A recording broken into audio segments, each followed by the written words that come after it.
Okay, members, we will now move to the Assembly observance of Holocaust Memorial Day.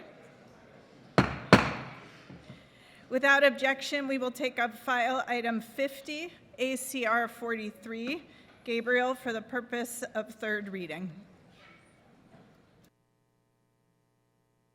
The clerk will read. Assembly Concurrent Resolution 43 by Assemblymember Gabriel and others relative to California Holocaust Memorial Day. Mr. Gabriel, you may open the measure. Thank you, Madam Speaker. I rise today on behalf of the California Legislative Jewish Caucus to present ACR 43, our annual resolution for Holocaust Remembrance Day.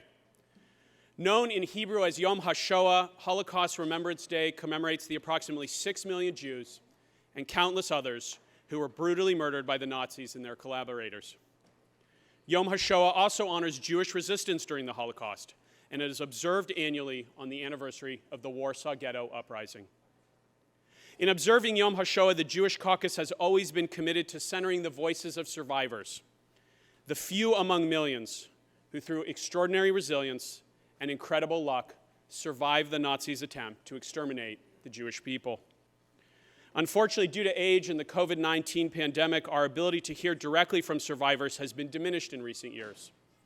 But we are honored to welcome them and their descendants back to the Capitol, and we remain committed to telling their stories and honoring their legacy. For those of us who grew up knowing survivors, the Holocaust is more than a historical event. It is a collection of deeply personal traumas.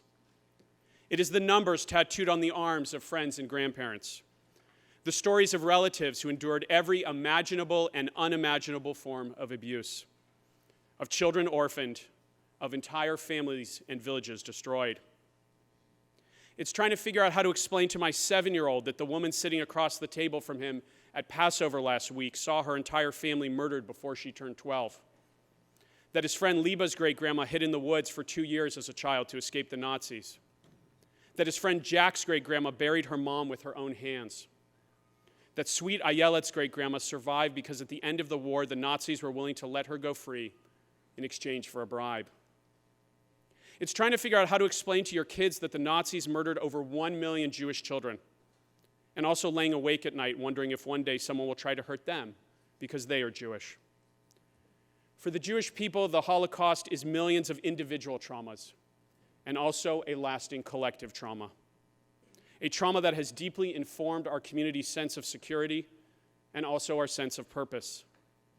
One that has heightened our sensitivity to anti-Semitism and also taught us that we must fight back fiercely and immediately against all forms of racism, hatred, and bigotry. You see, for the Jewish community, the Holocaust isn't a distant memory. In the arc of Jewish history, it's a recent event, a particularly devastating chapter in a lengthy book filled with painful stories of persecution and discrimination. And yet at the same time, the survivors of the Holocaust and their children and their grandchildren and their great-grandchildren are the ultimate symbol of the enduring resilience of the Jewish people. And it's also a call to action, the ultimate reminder of how quickly an advanced, educated, and modern society can unravel, of how easily hateful rhetoric can lead to unspeakable violence. For both the Jewish people and for all of humanity, Holocaust Remembrance Day is a reminder of our collective obligation to do more, to bring the lessons of the Holocaust to all corners of our state, to speak out clearly and unequivocally about past and current genocides, and to rededicate ourselves to combating anti-Semitism, racism, and bigotry against any community, wherever and whenever it rears its ugly head. In that spirit, and on behalf of the survivors and the Jewish Caucus, I respectfully request your support for ACR 43.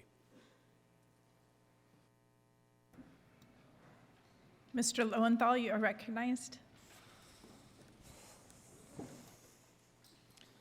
Thank you, Madam Speaker and members. We come together today to honor the 6 million Jews killed in the Holocaust and to share their courageous stories of the survivors and of their descendants. It is especially painful to know that 1.5 million of those killed were children. And not only Jews, we remember the Roma, the Sinti people, the Slavs, the people with disabilities, the LGBTQ+ people, prisoners of war. and the members of the anti-Nazi networks across Europe whose voices of resistance were forever silenced. I am particularly honored and touched to be in the presence of Galina and Lev Kozlov, residents of the 69th AD and originally from Ukraine and Russia, respectively. The Kozlovs endured bombing, starvation, and unspeakable atrocities of Nazi aggression. Like so many, we are inspired by their rediscovered beauty and meaning in life after enduring the very worst of humanity. Like so many survivors, they built families, careers, and futures in the face of profound trauma. They reestablished the sense of safety, home, and belonging that had been ripped away from them. In hearing of their triumph, why then do we need to keep talking about the Holocaust? Why is it our moral imperative to remember what happened, to talk about it? Do we talk about it because with the passage of time, the rescuers and liberators and survivors are naturally dwindling in numbers? That we're transitioning from a living memory to a historical memory, and that places a great burden of responsibility on the rest of us. As the witnesses of witnesses, we carry on the moral obligation of memory.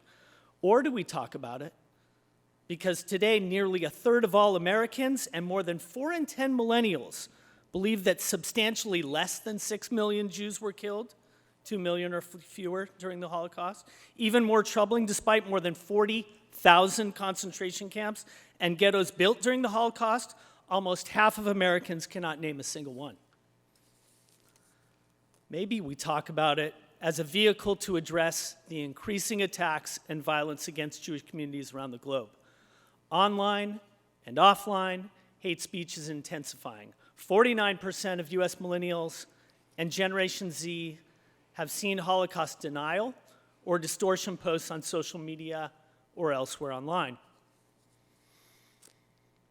Undoubtedly, and personally, we talk about it because as Jews, we do it to conjure up strength within ourselves. We need strength. 2023, as we attend and send our children to synagogue or Jewish community centers, armed and alarmed with guards and heightened security measures, awaiting the next attack that will most certainly come. To that end, in search of that strength, we don't gloss over the past, so that we're prepared in the future. We remember not just the systematic killing in the Holocaust, we remember the worst atrocities too, and we talk about them. We talk about the human experiments conducted on us, experiments in blood coagulation, in bone, in muscle and nerve transplantation, experiments on twins, freezing and high altitude experiments, and sterilization, fertility experiments conducted on us. We look at photos of lampshades that were made from our skin, the gold extracted from our teeth, our hair shaved and stolen, the numbers tattooed on our forearms. This happened. It happened. And because this happened, as Michael Berenbaum said, we understand the evil, we must understand the evil, the systematic evil, the state-sponsored evil, the industrialized killing, the mass murders that were the essence of the Holocaust. We must understand its emblematic invention, the death camp. And the people who served in these camps, their assignment was mass murder. Some were sadists and criminals, people unlike us. But many more were ordinary men and women trying to do their best to fulfill their obligations. Some were even professionals, lawyers and doctors, ministers, economists, who used their skills they had learned to become more efficient killers. Some were enthusiastic, others more reluctant, all became killers. 30 seconds. We must equally and notably understand the indifference of neutrality. In the struggle between powerless victims and overwhelmingly power-killing machine, neutrality is anything but neutral. Indifference is a death sentence. The bystander is also an enabler. With humanity scarred by genocide, ethnic cleansing, racism, anti-Semitism, and xenophobia, all of us share the solemn responsibility to fight those evils. Together, we must uphold the terrible truth of the Holocaust against those who deny it. We must strengthen the moral commitment of our peoples and the political commitment of this government and all governments to ensure that future generations can understand the consequences of the Holocaust and reflect upon its consequences. I respectfully ask for your aye vote.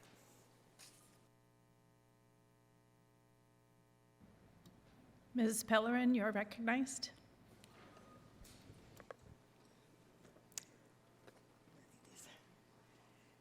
Thank you, Madam Speaker and members. I rise on behalf of the Legislative Women's Caucus to support ACR 43, declaring April 18, 2023 as California Holocaust Memorial Day. The Holocaust was a tragedy of unprecedented proportions in which 6 million Jews were deliberately and systematically murdered by the Nazi regime as part of their final solution to the Jewish question. While Jews were the primary victims of the Holocaust, millions of other people were brutally murdered based on their ethnicity, religion, political beliefs, and sexual orientation, while they were held in concentration camps as part of a carefully orchestrated, state-sponsored program of cultural, social, and political annihilation under the Nazi regime. We must teach our children and the future generations about the individual and communal acts of heroism during the Holocaust as a powerful example of how our nation and its citizens can and must respond to acts of hatred and inhumanity. We must remain vigilant against all forms of hatred, racism, persecution, and tyranny to prevent such atrocities from happening again. During the Holocaust, women played a critical role in the resistance against the Nazi regime and in helping the victims of the Holocaust.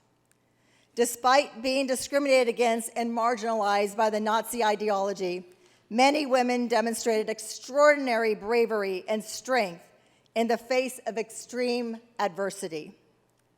Women who fought against the Nazis were part of resistance groups and risked their lives to sabotage the regime's operations.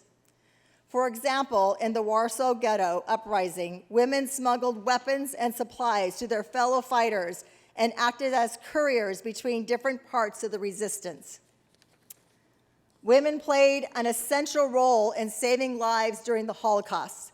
Women like the Ukrainian maid Ludwika Pukas and the Berlin housewife Johanna Eck hid Jews and other persecuted individuals in their homes, often at great personal risk. Karolina Jaskikowska, a Polish woman, was executed for hiding 2 Jews in her home. Some women, such as Irina Sendler, smuggled children out of the ghettos and concentration camps and placed them with non-Jewish families, saving them from certain death. Moreover, women in the concentration camps demonstrated remarkable resilience and strength. Despite facing starvation, disease, and brutal physical and emotional abuse, many women supported each other and formed networks of mutual aid. For instance, women shared food and medical supplies, and some even risked punishment to provide education and entertainment for children in the camps. In addition to these acts of bravery, women in the Holocaust faced unique forms of persecution, including sexual violence, medical experimentation, and forced sterilization. During deportation operations, pregnant women and mothers of small children were labeled incapable of work and were sent to killing centers where they were often the first group to be sent to the gas chambers. Despite these atrocities, many women refused to be broken by the regime and instead found ways to resist and support each other. Overall, women in the Holocaust demonstrated incredible courage and strength, both in their resistance against the Nazis and in their support for those who were persecuted.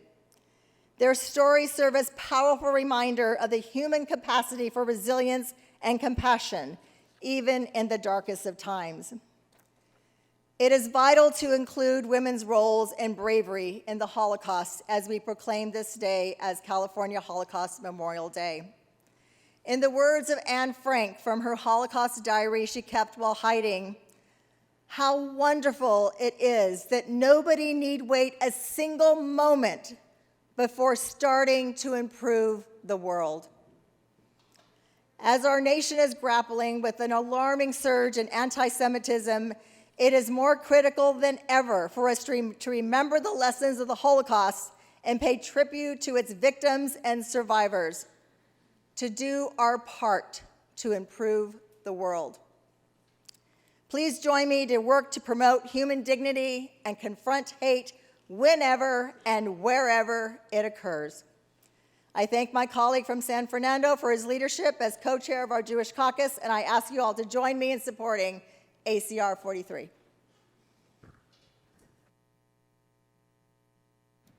Mr. Ramos, you're recognized.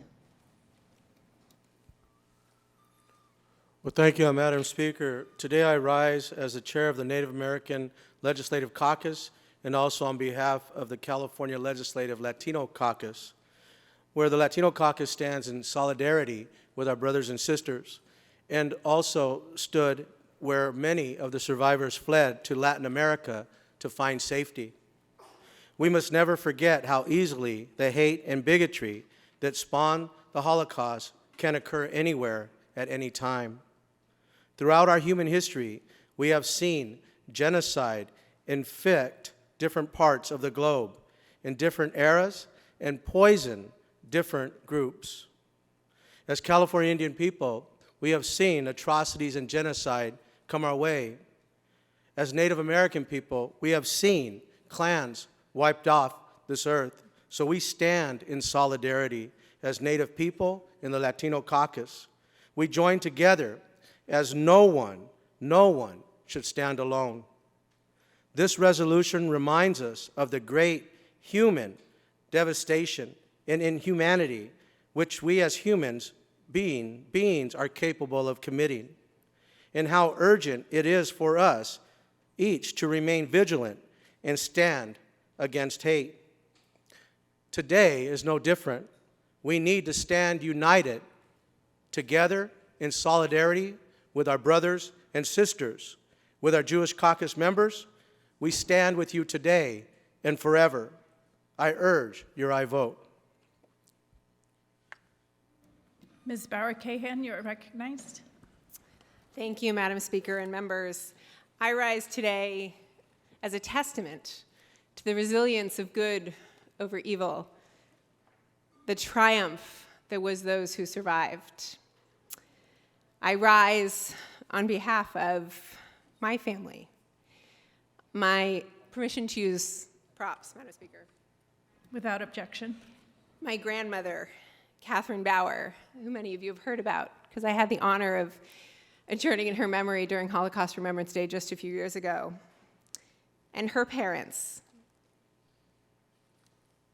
my father's beloved grandmother, Irma Hirsch, my great-grandmother, my great-grandfather, Otto Hirsch, my father's family, Theodore Bauer, Greta Bauer, and Herbert Bauer, who all made it to this country, but also my grandmother's grandmother, who she left in 1939. She said goodbye, fled on her own, in hopes for a chance of surviving, but never got to see again.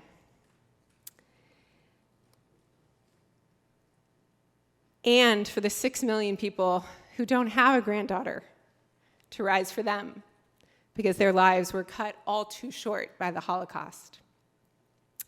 And I rise because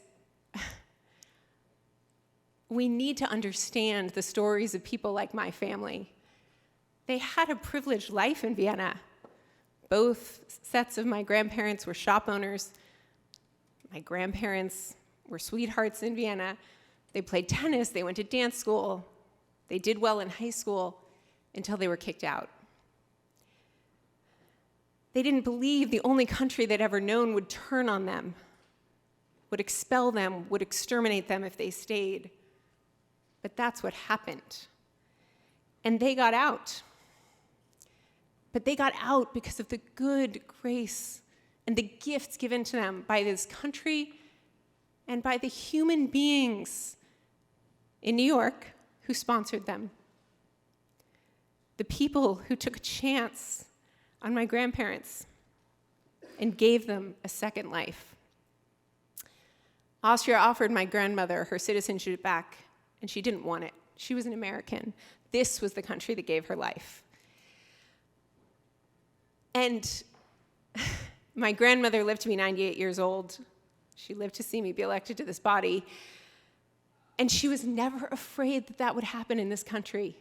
She was 18 years old. Everything had been taken from her.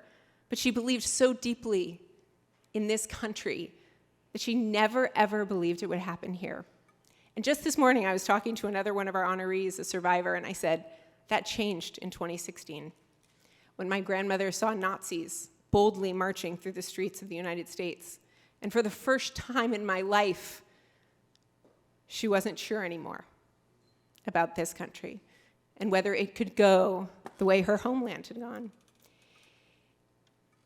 And I say that because, as I've said on this floor before, and as we heard from our colleagues, the atrocities were committed by people more evil than any of us could imagine. But they were allowed to happen by so many people who sat silent.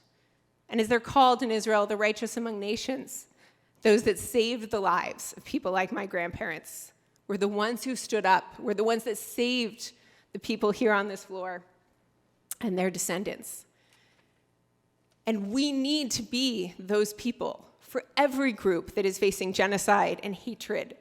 And I want to remind us all that it didn't start with death camps and death marches and gas chambers. It started with hatred and propaganda.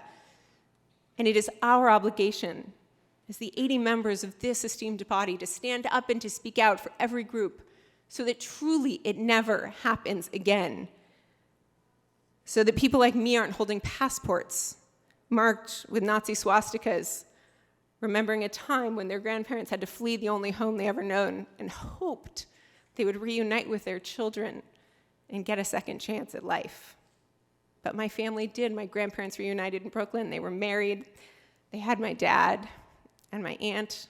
And I stand here today a testament of that resilience and of the goodness of their sponsors, the people who saved us, who we wrote letters to, that my grandmother thanked until the day she died, because without them, I wouldn't be standing here. So thank you for remembering, and thank you for being our partners in a more just world and one where there is no hatred. Because I believe that day is possible, but only if every single one of us across every political spectrum stands up for every human being every time we see hatred. I respectfully ask for your aye vote on ACR 43. Mr. Bryan, you're recognized. Thank you, Madam Speaker. I rise on behalf of the Legislative Black Caucus in support of ACR 43. To the survivors and their descendants who are here with us today, you are seen, you are remembered, you are loved, and you give us all the power of perseverance with your presence. I was thinking about what my colleague from Northern California just said, and if we asked the clerk to read the names of Herma Hirsch and Otto Hirsch and the other 6 million people plus who lost their lives, it would take over 2 years to recite those names in this body. It's a history that cannot be forgotten. It cannot be banned, and it cannot ever happen again. This Yom HaShoah, it's critically important that we don't just gloss over the details in symbolic remembrance, but deeply reflect on the state-sponsored persecution and systematic violence during all parts of its escalation. Nazi Germany didn't just appear. The Nuremberg laws of 1935 were deeply modeled with influence from the Black Codes and the Jim Crow laws right here in our country. Laws that denied citizenship, stole the fundamental right to vote, banned people from participating in public office, denied pathways to higher education. We've come a long way around the world.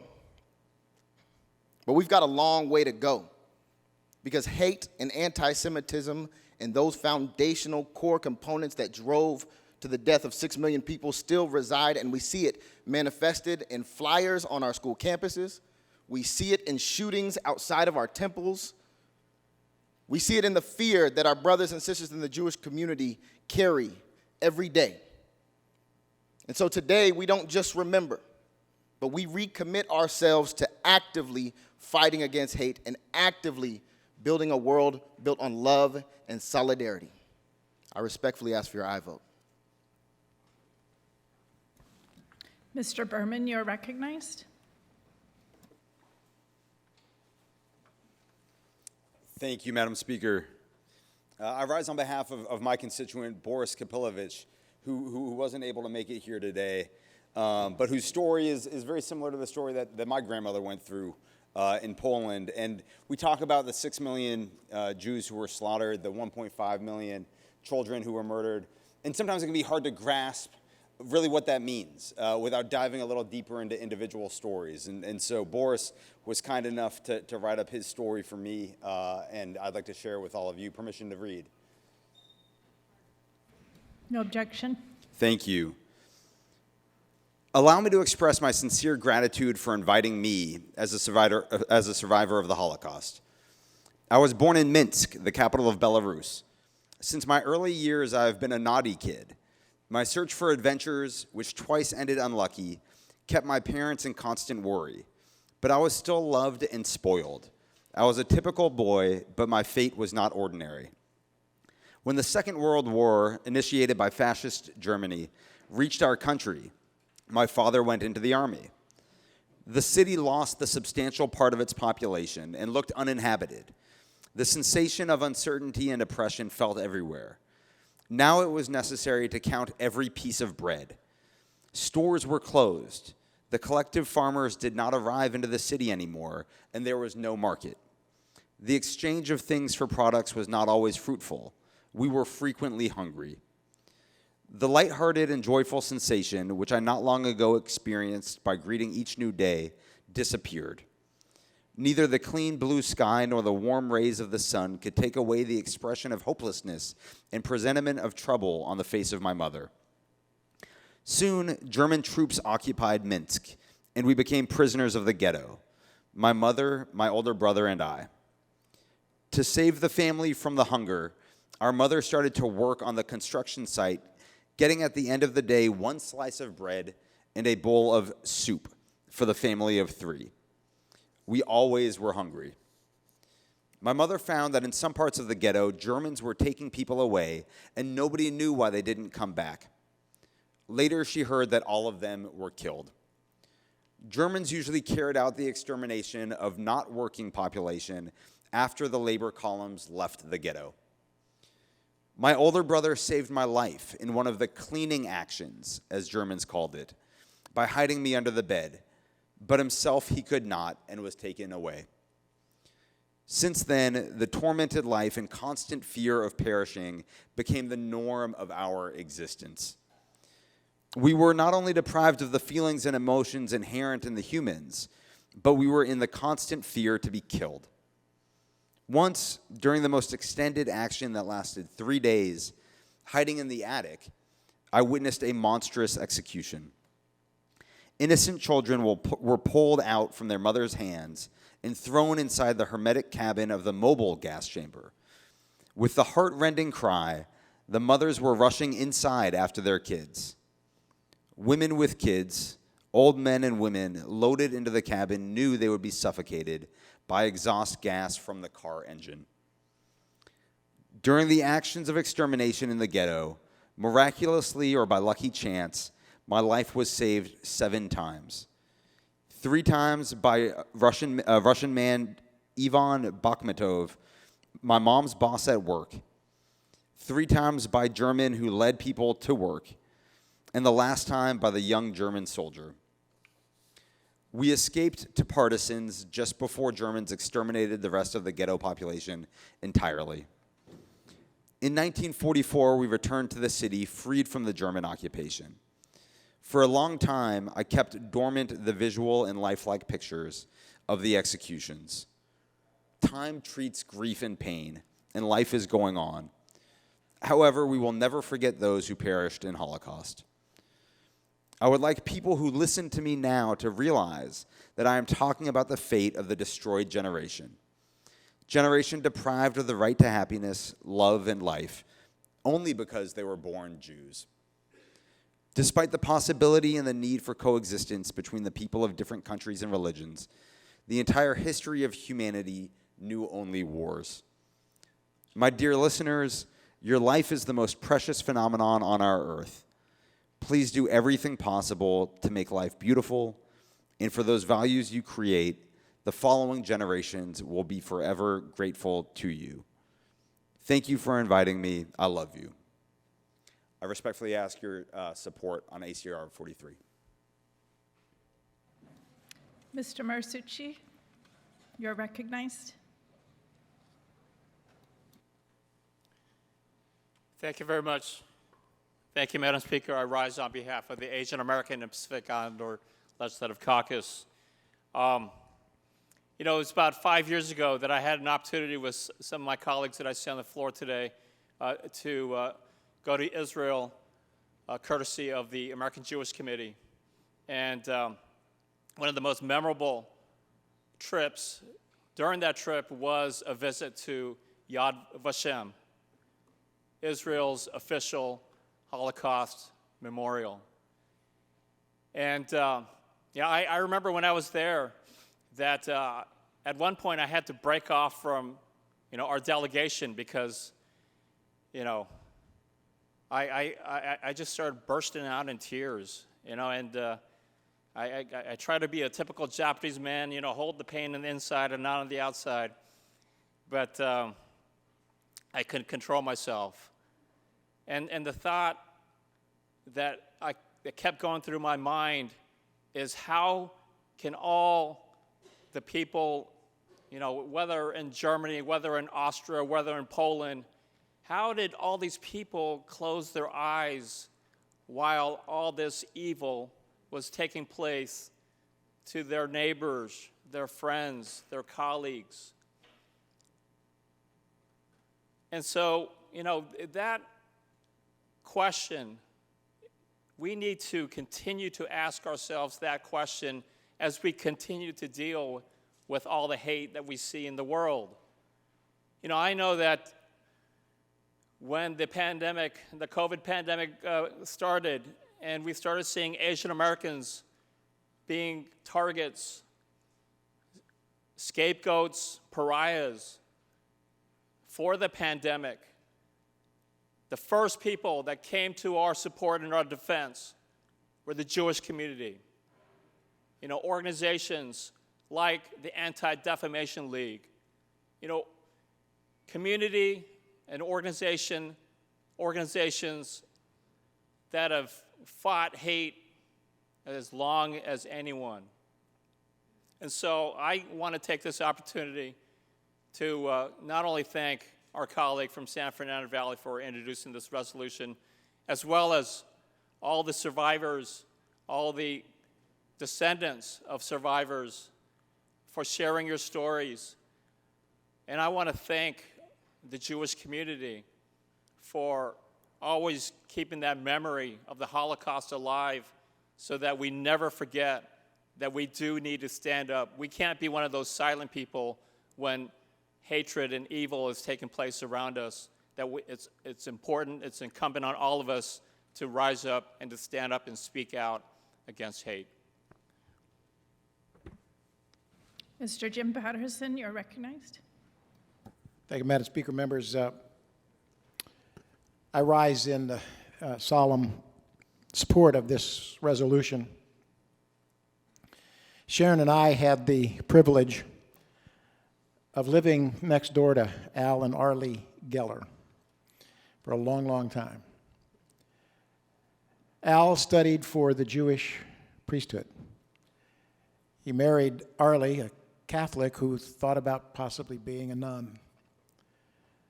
The virtues and values of these two individuals and their faith lives created one of the most significant blessings to the Fresno community. They were very generous in time and money. Al operated one of the most successful advertising agencies in Central California. I had a radio station at the time that was not Too bad to be living next door to the biggest agent in town. We had a great friendship over the years. But Al lost family in the Holocaust. Now, I don't have the kind of touching connection. The best I can do is open the history books. The best I can do is sit with Al Geller for long periods, either in our home or in his. And I would talk with him about some of the books that I was reading about the Holocaust. And he would talk to me about his family members and the pain of going through all of that. And so I rise to basically say that Al was an important influence in my life. And much of what I stand for, much of what I believe, comes from listening to his heartbreak. But it also comes from opening the history books. We try to ask ourselves, how did this happen? William Scherer has written the definitive history, the rise and fall of the Third Reich. To sum it up in one sentence, he wrote, "The gutter came to power." The gutter came to power. How often across world history have lives of the innocent been crushed and killed and exterminated because the gutter came to power? Second book is the autobiography of Martin Gray, called For Those I Loved. Martin Gray was a teenager in Treblinka who actually escaped and survived. In his autobiography, there is a scene where he escapes by hiding in the German Nazi latrine. And if you recall the scene in Spielberg's movie, where this little teenager was in the excrement, Martin Gray called it the excrement of the beast. And in his autobiography, he talks about climbing out of that with the beast clinging to him. He escaped. He went into the partisan in Poland and actually concluded that the Red Army was another, and the communists were another version of the beast. And he left the partisans and came to the United States and became well-to-do. But he started importing linen and going door to door in the tenement buildings in New York, selling the linen. He became successful, had wife and children. And it was for those he loved that they had their children, and they named them for those that they lost in the Holocaust. And they also had a home in the south of France, known for the wildfires. And his wife and his children were taken from him in one of those Mistral fires. And in his book, he writes about how he felt losing that group of people 30 for seconds. those I loved. And he had to fight the question, why them, why me? Why did I escape and they didn't? It is a remarkable book, and I commend it to you. Never, ever again. When the gutter raises its ugly face, call it what it is and tell it to go to hell. Saving lives means acting before the gutter comes to power and before the the gutter starts to kill. If we remember the victims and we are reverently greeting the survivors, may we make a commitment here. How should we then live, given this host of witnesses? We will fight the gutter every time it raises its head. And we will be doing it on their behalf and on the behalf of others who could very well be caught up in the hate and the murder and the despicable actions of the gutter. History has shown us the pain and the hurt, but it has also shown us the path to hope and healing. And today, we as a body are promising those we will take the path of hope and healing and resist the gutter ever coming to power. God bless you. Mr. Ward, you are recognized. Thank you, Madam Speaker. I rise today on behalf of the California Legislative LGBT Caucus in support of ACR 43. Today, we remember those who lost their lives during the Holocaust and to honor those who survived this heinous attempt at extermination. Many marginalized groups were targeted and persecuted in the Holocaust alongside the Jewish community, including and especially the LGBTQ community. Hitler and the Nazi Party targeted gay men because they believed that they were, quote, unfit to defend the nation in combat and would diminish the German reproductive potential. In concentration camps, LGBTQ inmates were kept in separate facilities for fear that their homosexuality would spread to other prisoners. Rudolf Brosda was one such survivor. Rudolf was interned in Buchenwald as Pink Triangle number 7952 until his liberation by U.S. forces in 1945. Before his passing in 2011, Brosda was the last known concentration camp survivor to wear the Pink Triangle, the equivalent for homosexuals they had to wear in the Holocaust, the equivalent of the yellow Jewish star. While he made it a point to share his story, the story of LGBTQ victims and survivors of the Holocaust is often omitted from Holocaust literature and education. This modern exclusion is the natural evolution of the historical revisions across Europe due to global homophobia.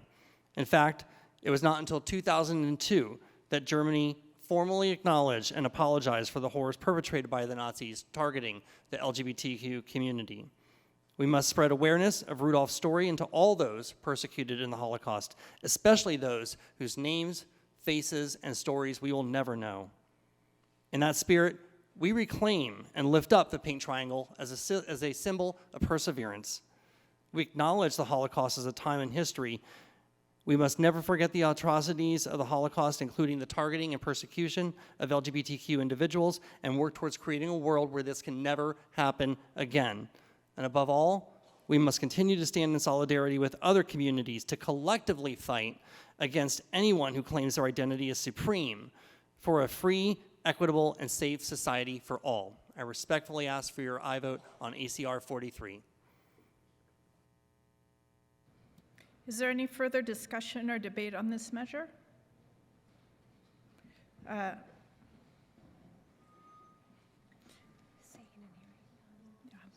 Seeing and hearing none, Mr. Gabriel, you may close. Thank you very much, Madam Speaker. I want to just start by thanking all of our sister caucuses and everyone who spoke today for your very thoughtful words, and we are really touched for the solidarity, and we feel it, and we appreciate it, and it means more to us and more to the Jewish community and more to the caucus than you will ever know. I also want to thank our colleagues. I know that we're all very busy, and time is our most precious resource here, and we appreciate very much the way that everyone allows us and supports us in doing this every year to focus attention, and we're very grateful for your efforts to join us in taking a moment away from all of the really, really important work that we're all doing to pause for a second and reflect on the millions and millions of people who lost their lives in the Holocaust. I want to offer two final observations. One is, on some level, the Jewish community has never really recovered from the Holocaust. As enduring as we are an incredibly small percentage of the world's population. We make up less than 0.5% of the world's population. There are more Latinos in the state of California than Jews in the world. I'll say that again. There are more Latinos in the state of California than Jews in the world. California is actually one of the only places on the globe where there's any meaningful Jewish population. Really, the United States and Israel are the only two places that have any meaningful Jewish population. And so it means a lot to us that the state of California would take a moment and officially proclaim Yom HaShoah, officially honor Yom HaShoah. And we are grateful for the work that all of you will do with all of us to go to all of our diverse communities across the state and make sure that so many young people who don't know the Holocaust might pick up a book, might read something, might inquire a little bit about this seminal event in human history. And I also want to thank all of the survivors and the descendants of the survivors who are with us today. You know, one of the things that I have often thought about for my community and so many of the other communities that I've been blessed to come into a relationship with is the intergenerational trauma that many of our communities carry. That so powerfully influences all of us, and I have seen this and lived this and felt this in my community, sitting in rooms of Jewish community nonprofits where we may not be talking about the Holocaust, but it is present with us in the room. And it influences the way that we think about the world. It influences the way that we react to the world. It influences the sensitivity that we have to anti-Semitism and to hatred directed against our community and also against other communities. And part of that is what we are fortunate to have with the survivors is not just models of intergenerational trauma, but also models of intergenerational resilience.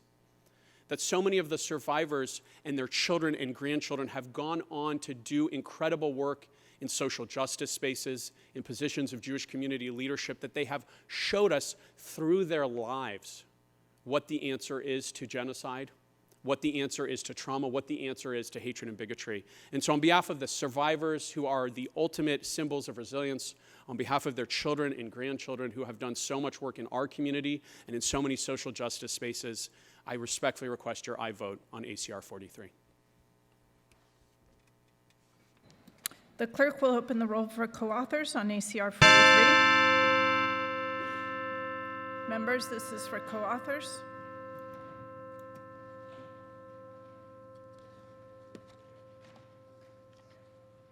The clerk will close the roll. There are 76 co-authors added. Without objection, we can take a voice vote on ACR 43. All those in favor say aye. Opposed, say no. The ayes have it. The resolution is adopted.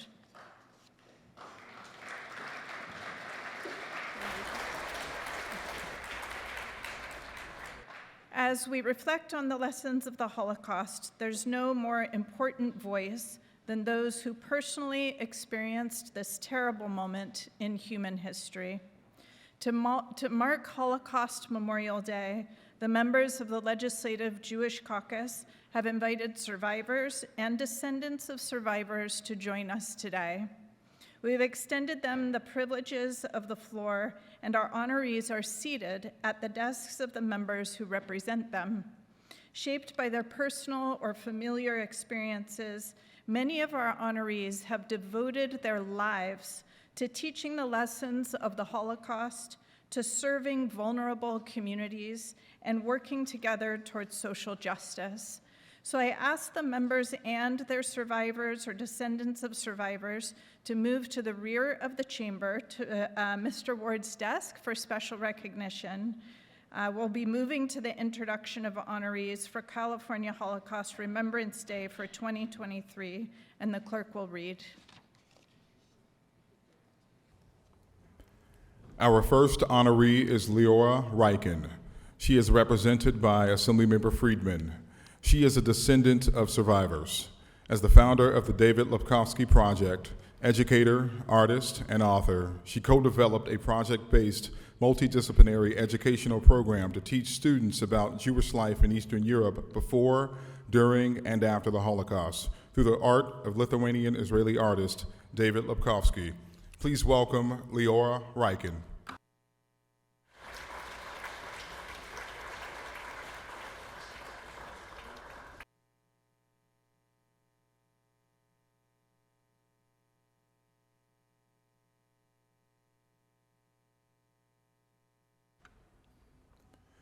Our next honoree is Paul Wolf. He is represented by Assemblymember Addis. Mr. Wolf is a survivor of the Holocaust. He was born in Germany in 1929. In 1939, Paul was stoned on the way home from school by classmates, as all Jewish children were expelled. He and his wife, Marion, also a survivor, escaped on the first Kindertransport. They spent time speaking to students in California and Germany to share their histories of escape from the Nazis. As an architect, Paul became a tireless advocate of universal access for people with disabilities. Paul has also helped to improve services for unhoused people in his community, serving on the board of the Prado Day Center. Please welcome Paul Wolf.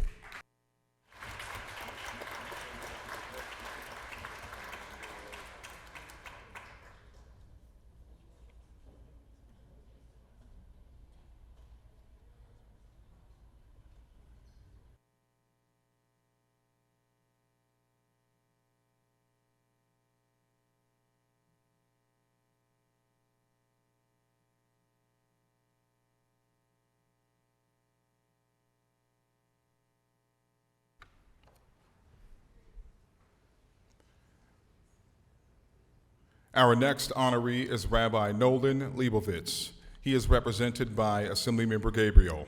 He is a descendant of survivors. All four of his grandparents were Holocaust survivors. Rabbi Leibovitz is known for his teaching, leadership, warmth, and community service. He served as a volunteer chaplain for the Santa Monica Police Department and as rabbi in residence for Cafe Europa, which provides support services to Holocaust survivors in Los Angeles. Please welcome Rabbi Nolan Leibovitz.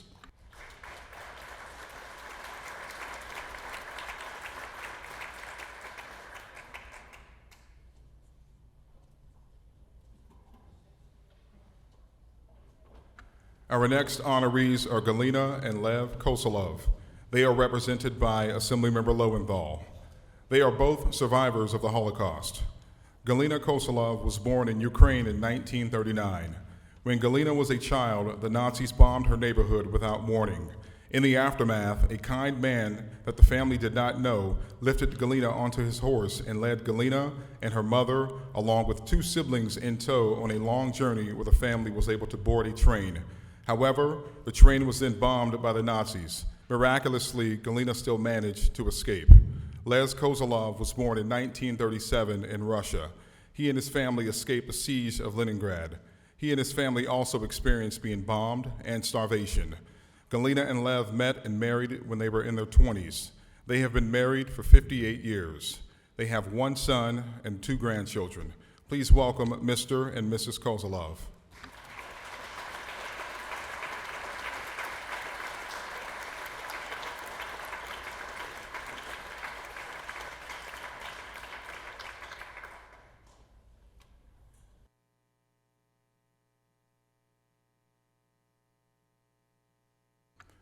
Our next honorees are Leonid and Olga Gershon. They are represented by Assemblymember Pellerin. They are both survivors of the Holocaust. At his home in Leningrad, Russia, Leonid remembers wartime air alerts, running for shelter, and people dying around him. He evacuated via Lake Ladoga, graduated from medical school, and married Olga. Olga was also in Leningrad. She was sent to dig trenches. Olga's mother kept her warm by laying her among the recently deceased victims. She was evacuated via Lake Ladoga and later became a chemical engineer. In 1989, Leonid and Olga came to California after 10 years as refuseniks. A refusnik is a person, typically Jewish, in the former Soviet Union who was refused permission to immigrate. Please welcome Mr. and Mrs. Gershon.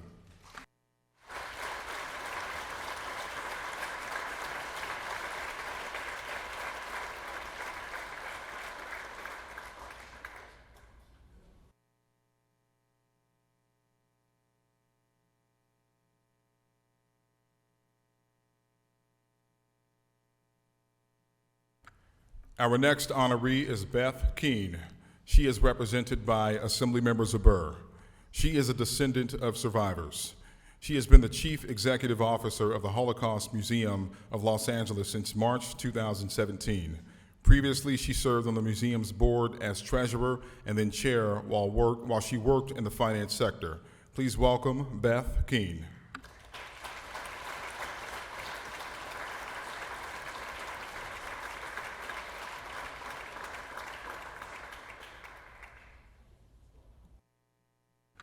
The following guests were unable to make today's ceremony. Rita Clancy, a descendant of survivors, is from Assemblymember Bauer Cahan's district. She is a licensed social worker and director of adult services at Jewish Family and Services, overseeing the Holocaust survivor programs for over 8 years. She also specializes in counseling with older adults, families, couples, and people who have experienced trauma. Boris Kapelovich is a survivor and is from Mr. Berman's district. Boris survived the German occupation Minsk, Belarus through the heroic acts of his brother. He witnessed a mobile gas chamber execution of children before escaping. And Sandra Scheller is a descendant of survivors and is from Assemblymember Ward's district. Her parents were Ruth and Kurt Sachs. She is the author of Try to Remember, Never Forget, and she created the Ruth, Remember Us, the Holocaust exhibit. She also assists Holocaust educational teams throughout the nation. We also wish to acknowledge the survivors and descendants who will be honored in the Senate later today. They are survivors Charles Stevens, Eva Nathanson, the late Zelda Chernuski, and the late Theodona Lewin-Lax, and descendants of survivors Clifford Lester, Lena Romano, and Jennifer Faltovich Rosenthal.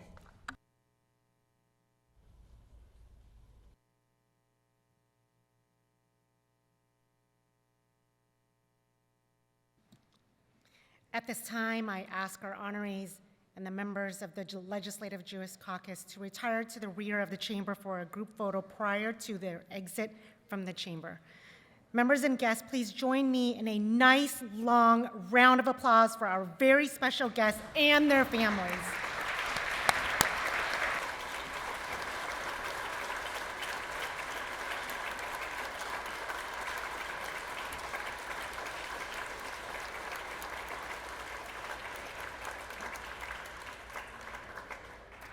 Members, we are joined by additional guests for our observance of Holocaust Memorial Day. In the gallery are diplomats from Israel. So we want to welcome Marco Sermonetta, the Consul General of Israel, based in San Francisco, and Alex Mitreski, Director of Government Affairs.